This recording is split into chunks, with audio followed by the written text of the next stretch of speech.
جب کوئی مردہ مر جاتا ہے ہندوؤں میں تو اس کو لاش کو جلانے کے لیے وہ شمشان گھاٹ لاتے ہیں۔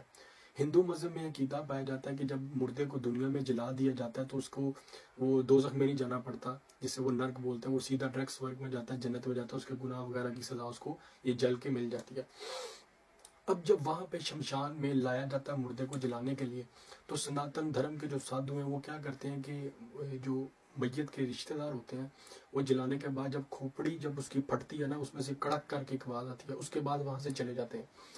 ان کے جانے کے بعد یہ سناتن دھرم کے سادھو شراب پی کے، شراب کی بوتلیں اور اپنے وہ گندے لباس میں، کچھ برہنہ آتے ہیں بالکل، کچھ لنگوٹ میں آتے ہیں، اور وہ لاش جلتی چتا جس کو بولتے ہیں ہندی زبان میں، اس سے کچھ فاصلے پہ بیٹھ جاتے ہیں۔ کچھ اس میں سے اس جلتی چتا میں سے اس مردے کا گوشت، لاش کا گوشت نکال کے بھی کھاتے ہیں، کچھ نہیں کھاتے۔ اب ان میں الگ الگ ان کے چلے کا ایک طریقہ کار ہے، عمل کا طریقہ کار ہے۔ اب وہ اس لاش سے کچھ دوری پر زمین پہ کچھ کیل ٹھونک کر بیٹھ جاتے ہیں، اور اس کیلوں کے گرد وہ ایک لال دھاگا لپیٹ دیتے ہیں۔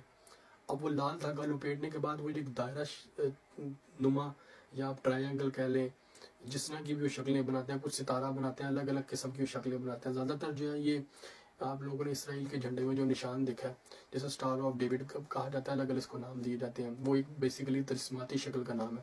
اس طرح کی شکل بنا کے اس کے بیچ میں بیٹھ جاتے ہیں۔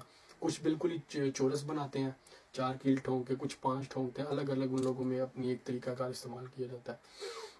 اب اس کے اندر بیٹھ کے وہ اپنے منتر اور پوجا پاٹ ایک شروع کرتے ہیں۔ پوجا تو نہیں میں کہوں گا، منتر کہا جاتا ہے، کیونکہ وہ ایک شیطانی عمل ہے۔